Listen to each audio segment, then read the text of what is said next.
Letter to your friend describing a fatal accident. First write examination hall, then write the name of city and date.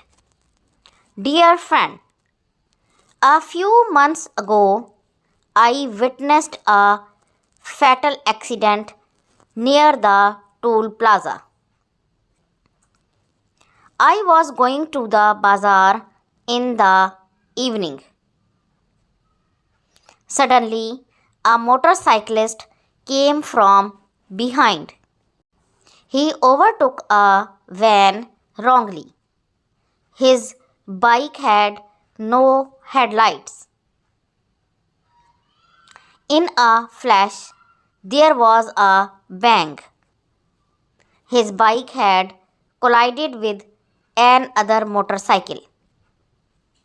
Both fell on the metalled road and rolled many yards away.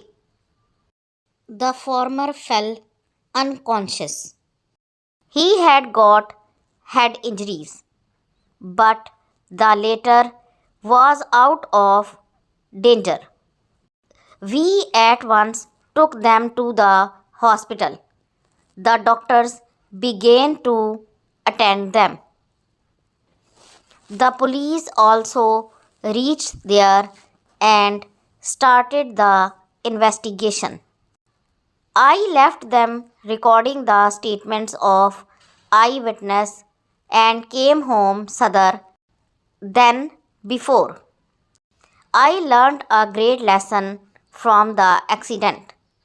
We should not exceed the speed limit. We should not overtake other vehicles wrongly. Yours sincerely, XYZ. If you like this video, please hit the like button and subscribe my channel for more videos. Thank you.